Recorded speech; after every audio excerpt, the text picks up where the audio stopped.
Hey everyone! Welcome back to Cashflow Builders, where we help you understand the money game.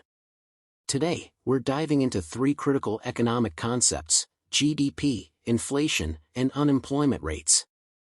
These are essential to understanding not just the economy, but also your personal finances.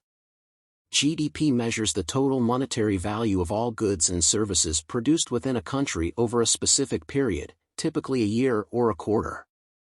It reflects the economic performance and health of a nation. Key points.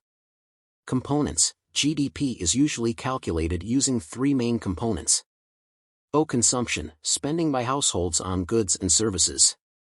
O. Investment, expenditures by businesses on capital goods.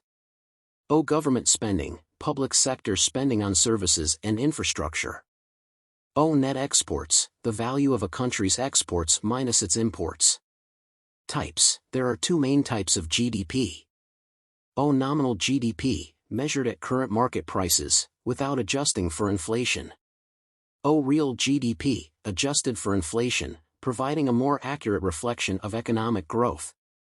Inflation is the rate at which the general level of prices for goods and services rises, leading to a decrease in purchasing power. It indicates how much more expensive a set of goods and services has become over a certain period. Key points. Measurement. Inflation is commonly measured by the Consumer Price Index, CPI, which tracks changes in the prices of a basket of consumer goods and services. Types. O. Demand pull inflation, occurs when demand for goods exceeds supply, driving prices up. O. Cost push inflation, results from rising costs of production, such as wages and materials, which push prices higher. O. Built-in inflation, related to adaptive expectations, where businesses raise prices anticipating higher costs in the future. Impact. Moderate inflation is normal in a growing economy, but high inflation can erode savings and disrupt economic stability. The unemployment rate is the percentage of the labor force that is jobless and actively seeking employment.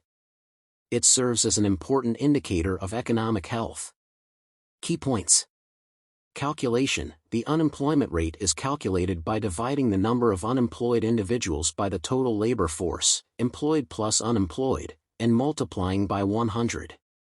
Types of unemployment. O. Frictional unemployment, temporary unemployment during transitions between jobs. O. Structural unemployment, mismatch between workers' skills and job requirements, often due to technological changes or shifts in the economy. O. Cyclical unemployment, linked to the economic cycle, rises during recessions and falls during expansions. Significance. A low unemployment rate generally indicates a healthy economy, while a high rate can signal economic distress and lower consumer spending. First up, let's talk about GDP, Gross Domestic Product. Think of GDP as the total value of all goods and services produced in a country during a specific time, usually a year or a quarter. When GDP is growing, it means the economy is expanding, which usually leads to more jobs and higher incomes. But if GDP shrinks, it can indicate economic trouble, like a recession. GDP can be broken down into four main components. Consumption, that's what you and I spend on everyday goods. Investment, business spending on tools and infrastructure. Government spending, everything from public services to infrastructure projects. And net exports, the difference between what we sell to other countries and what we buy from them. Now, let's move on to inflation. Inflation is the rate at which the general level of prices for goods and services rises, which means your money buys less over time. Last year, you could get a burger for $5, but this year it costs you $5.50.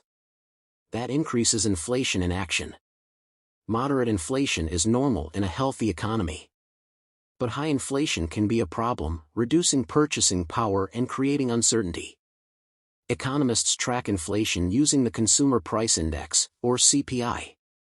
Finally, let's discuss unemployment rates. This figure tells us the percentage of the labor force that is jobless and actively seeking work. A low unemployment rate is usually a sign of a strong economy, while a high rate indicates trouble. But not all unemployment is the same. There are a few types to be aware of. Frictional unemployment, when people are in between jobs. Structural unemployment, when skills don't match job needs. Cyclical unemployment, which rises during economic downturns. So, how do these three concepts connect? GDP growth can lead to lower unemployment, but if inflation spikes, it can complicate everything. It's a balancing act for policymakers. Understanding these indicators helps you make better financial decisions, whether you're investing, budgeting, or planning for the future. If you found this video helpful, give it a thumbs up and subscribe for more insights on how to build your financial future. Drop your questions in the comments below, and let's keep the conversation going. Thanks for watching, and remember, knowledge is power in the world of cash flow.